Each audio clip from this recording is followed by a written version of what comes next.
اچھا یہ بتائیے یہ جو تسبیح زہرا کائنات میں سورہ مبارکہ نور کی اگر آپ تلاوت کریں گے تو اس میں آپ کو آیتوں کے ذریعے پتہ چلے گا کہ جو کچھ بھی زمین اور آسمان میں ہے، جو کچھ بھی زمین اور آسمان میں ہے سب اللہ کی تسبیح کرتے ہیں،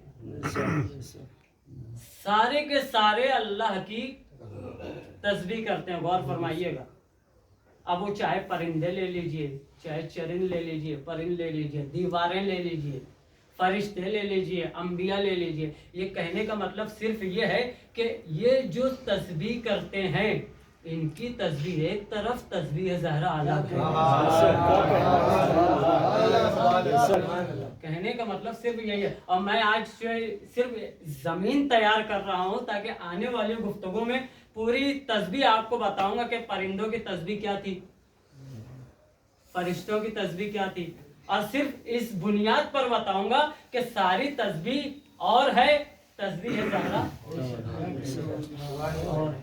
لہذا کم سے کم اتنا تو ہمارے اندر خیال ہونا چاہیے کہ ہم اگر نمازیں پڑھ رہے ہیں تو پھر اب یوں سمجھ کے تسبیح زہرا پڑھیے کہ یہ رسول کی نگاہ میں سب سے بڑا تحفہ ہے. یہ سمجھ کے انسان تسبیح زہرا کی تلاوت کرے. آئیے میں پرندوں کی تسبیح بتاتا ہوں آپ کو کیا ہے. آسمانوں سے شروع کریں گے انشاءاللہ. آج جتنی بھی باتیں ہو جائے گی باقی کی اگلی گفتگو میں ہر ذرے ذرے کی تسبیح آپ کو انشاءاللہ بیان کرنے کی کوشش کروں گا، اور اس کے ذریعے سے بیان کروں گا کہ یہ ساری تسبیح کا معیار اور ہے، اور فاطمہ زہرا سلام اللہ علیہا کی تسبیح کا معیار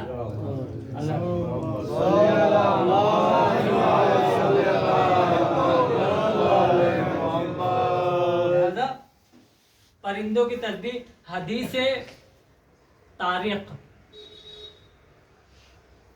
بہت سی روایتیں، بہت سی حدیثیں صحابیوں کے نام پر ہو گئی ہے. مثال کے طور پر جیسے دعائے کمیل ہو گئی، دعائے صفوان ہو گئی، یہ ساری صحابیوں کے نام پر ہو گئی ہے.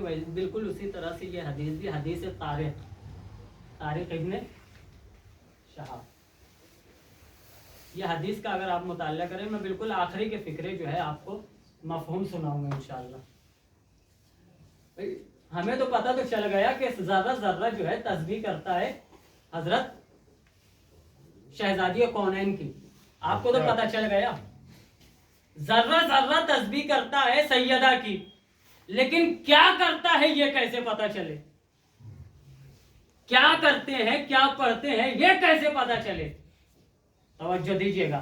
جملہ سرو کر رہا ہوں. دیکھیے آج میں لہجہ اسی لیے بھی نہیں دے رہا ہوں کیونکہ کچھ جگہ کے حالات ایسے ہوتے ہیں کہ بغیر لہجے کے جو ہے مجلس سے خطاب کی جاتی ہے. ایک صلوات پڑھے محمد.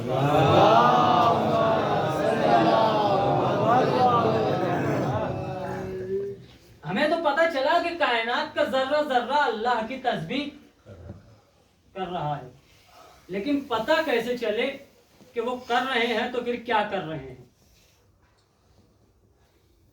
کیسے پتہ چلے؟ اگر کر رہے ہیں پرندے، اگر تسبیح کچھ کر رہے ہیں تو کیا کر رہے ہیں کیسے پتہ چلے؟ عجب نہیں، اسی کے دروازے پر جاتے ہیں جس کا غلام پرندوں سے باتیں کیا کرتا تھا. اس کے دروازے پر چلے جس کا غلام پرندوں سے باتیں کیا کرتا تھا. مولانا نے ایک مرتبہ کہا نہیں، قمبر ذرا پرندوں کو آواز دو. کیا کہنا ہے؟ قمبر ذرا پرندوں کو آواز دو. یہ واقعہ اگر آپ کو سننا ہے تو کسی مجلس میں سناؤں گا. بالکل اپنے عنوان پر آ رہا ہوں. چلا جائے اسی کے دروازے پر کہ جس کا غلام پرندوں سے باتیں کیا کرتا. دروازے پر آئے، وہاں سے ہمیں حدیث طارق ملی. حدیث طارق میں بیان حدیث طارق کا مفہوم بیان ہو رہا ہے کہ اللہ نے کائنات کے سارے درختوں پر امام کی تعریف کو لکھ دیا. سارے درختوں پر لفظ امام کی تعریف کو اللہ نے نوشت کیا ہے، لکھ دیا ہے. اس کے بعد حدیث طارق آگے بیان کرتی ہے کہ اللہ نے ہر کائنات کے ذرے ذرے پر ذرے کائنات پر اللہ نے کیا کیا ہے؟ امام کی تعریف کو لکھ دیا ہے. اور اس کے بعد آگے جو ہے حدیث طارق آگے بیان کرتی ہے کہ یہ جو پرندے، میں بالکل مختصر کر رہا ہوں، بہت بڑی حدیث ہے، میں بالکل مختصر آخری الفاظ میں ہوں. اس کے بعد آگے بیان ہوتا ہے حدیث میں کہ پرندے جو تسبیح کرتے ہیں وہ لا الہ الا اللہ ہے، محمد رسول اللہ اور علی ولی اللہ. بالکل حدیث طارق میں اس لیے میں بیان کرتا ہوں، کتابوں کا نام اور حدیثوں کے نام اور جتنی بھی جو ہے تفاسیر کے نام بیان کرتا ہوں، تاکہ کوئی کسی کا ذہن اگر جاگ اٹھے تو شاید کوئی مطالعہ کریں گے تو آپ کو پتہ چلے گا کہ صرف اور صرف تسبیح زہرا کی کیا عظمت ہے. آپ حدیث طارق ہی سے سمجھ سکتے ہو، کیونکہ پوری حدیث طارق میں پورا بیان کیا جا چکا ہے کہ یہ پرندے کس چیز کی تسبیح کرتے ہیں، یہ چرند کس چیز کی تسبیح کرتے ہیں، یہ دیواریں کس چیز کی تسبیح کر رہی ہیں. یہ ساری چیزیں آپ کو اسی میں مل جائے گی. ایک صلوات پڑھیں محمد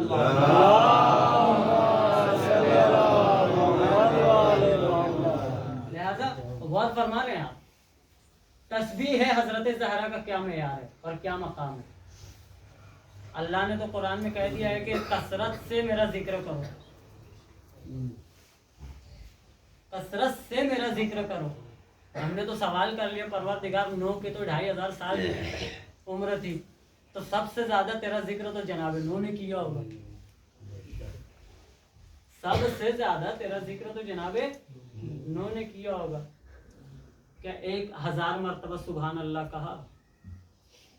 1 کروڑ مرتبہ الحمدللہ کہا؟ اللہ تو کہہ رہا ہے نا جتنا زیادہ ہو سکے کثرت سے میرا ذکر کرو. 1 مرتبہ کتنی مرتبہ؟ 1 کروڑ مرتبہ کہا جائے پھر سبحان اللہ یا الحمدللہ، یا 1 ارب مرتبہ جو ہے کہا جائے. کتنی مرتبہ کہا جائے؟ کتنی مرتبہ کہا جائے کہ اللہ کا کثرت سے زیادہ ذکر ہو جائے، کثرت سے اللہ کا ذکر ہو جائے؟ کتنی مرتبہ کہا جائے؟ چھٹے امام جعفر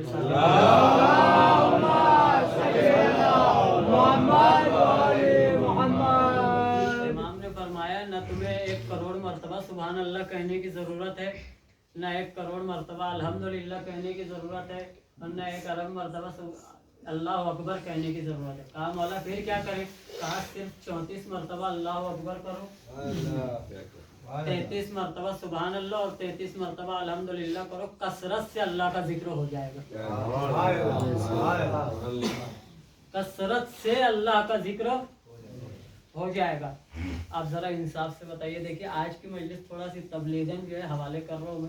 اب ذرا انصاف سے بتائیے ہم میں سے کتنے لوگ ہیں جو تسبیح پڑھ کر کے اٹھتے ہیں؟ غور کریے گا ذرا اس بات پر. تسبیح ہے زہرا، میں نے اس لیے یہ پرندوں کی مثال چھیڑی ہے تاکہ آپ کو ایک تسبیح زہرا کا معیار اور وقار پتہ چلے. جتنی بھی چیزیں اللہ کی کائنات میں تسبیح کر رہی ہے سب ایک طرف، اور شہزادی کی تسبیح ایک طرف.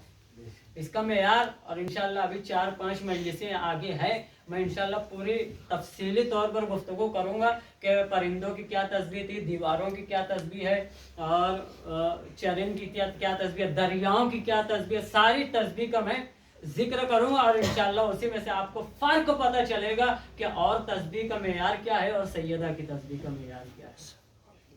غور کریں اس بات کو. لہذا آج کے بعد سے انسان کبھی بھی نماز پڑھے تو بیوی کی تسبیح پڑھے بغیر مصلی سے نہ اٹھا جائے، اس لیے کہ یہی وہ بیوی کی تسبیح ہے جس کا معیار ایک الگ ہی ہے. اب یہ فضیلت اگر آپ نے سن لیا تو اس ایام میں جو ایام عزائے فاطمیہ چل رہا ہے، اس ایام میں آپ کو شہزادی کی تسبیح پڑھنے کا لطف ایک الگ ہی آنا چاہیے، ایک الگ ہی لطف آنا چاہیے اس فضیلت کو سننے کے بعد۔ اگر آپ شہزادی کی تسبیح اگر پڑھ رہے ہیں تو پھر آپ کے اندر ایک الگ لطف آنا چاہیے، مگر یہاں پر مصائب کوئی بہت درد بھرا جملہ ہے۔ آپ اگر تسبیح پڑھیں گے تو آپ کا ایک الگ ہی معیار ہوگا، مگر اس ایام عزائے فاطمیہ میں ہمارا وقت کا امام اگر اس تسبیح جناب سیدہ کو اگر پڑھ رہا ہوگا تو یقیناً رو رہا ہوگا۔ کیوں؟ اس کی وجہ صرف یہ ہے کہ ہمارا وقت کا امام اس تسبیح کو جب اس ایام عزائے فاطمیہ میں پڑھ رہا ہوگا تو یقیناً اپنی جدہ کا وہ ہاتھ یاد کر کے رو رہا ہوگا کہ جس سے شہزادی تسبیح بھی نہیں پڑھ پا رہے۔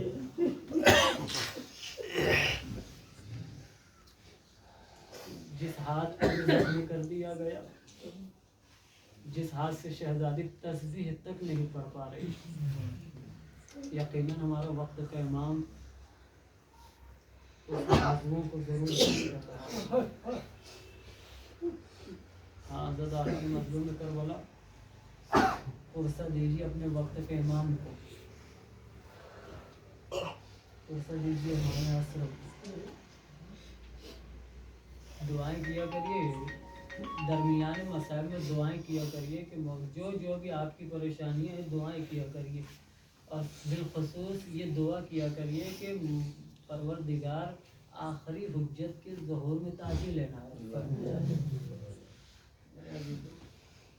اس لیے کہ اب ہم کب تک مصیبتیں اٹھاتے رہیں۔ غور کریں تو مصائب کا جملہ صرف اتنا ہی ہے میرے 18 سال میں سیدہ ضعیف ہو گئی، 18 سال کی عمر میں بال سفید ہو گئے، 18 سال کی عمر میں چہرے پر جھریاں آ گئی، 18 سال کی عمر میں پیروں میں ورم آ گیا۔ عزیزو کہاں سے شروع کیا جائے سیدہ کا مصائب اور کہاں سے ختم کیا جائے میرا؟ وہ قوت عطا نہیں ہو پاتی کہ سیدہ کے مکمل مصائب پڑھے جائیں۔ میرے عزیزو رسول کی شہادت 3 دن ہی گزرا تھا، 3 دن ہی گزرا کہ آگ اور لکڑیاں لے کر چلے گئے۔ لوگوں نے سمجھا، لوگوں نے سوچا کہ سیدہ کے گھر چولہا جل گیا، مگر جب قریب آ کر دیکھے تو چولہا نہیں بلکہ زہرا کا دروازہ جل رہا تھا۔ وہ دروازہ جل رہا تھا جہاں رسول آ کر سلام کیا کرتے تھے، وہ دروازہ جل رہا تھا جہاں جبرائیل آ کر اجازت لیا کرتے تھے، وہ دروازہ جل رہا تھا میرے عزیزو جس دروازے سے تسبیح کی آوازیں آیا کرتی تھی۔ حضرت دوران مظلوم کربلا وقت تو وہ مصیبت کا آیا جب سیدہ دیوار و در کے درمیان آواز دی فضا میرا محسن شہید ہو گیا۔ اجرکم اللہ، خدا آپ کو کسی غم میں نہ رلائے سوائے غم آل محمد کے۔ حضرت دوران مظلوم کربلا فضا کو آواز دی فضا، فضا میرا محسن شہید ہو گیا۔ حضرت دوران مظلوم کربلا بہار الانوار کی ایک روایت حوالے کر رہا ہوں آپ حضرات کو۔ روایت کہتی ہے کہ جب سیدہ کا دروازہ جل گیا تو محسوس کریے گا میرے عزیزو، روایت کہتی ہے کہ جب سیدہ کا دروازہ جل گیا، محسن کی شہادت ہو گئی، تو اس جلے ہوئے دروازے کی راکھ کو اٹھا کر سیدہ دیکھ دیکھ کر کچھ نہ کچھ سوچ رہی تھی۔ ایک مرتبہ فضا نے سوال کیا، شہزادی یہ آپ راکھ اٹھا کر، جلی ہوئی راکھ کو اٹھا کر کیا سوچتی ہے؟ عجب نہیں، سیدہ کہتی ہے اس جلی ہوئی راکھ میں مجھے میرے محسن کی خوشبو، میرے محسن کی خوشبو نظر آتی ہے۔ اللہ جانے کیا عجیب گھرانہ ہے میرے دوستو۔ ایک ماں سیدہ جلتے ہوئے دروازے کی راکھ کو اٹھا کر محسن کو یاد کرتی ہے، ایک ماں کربلا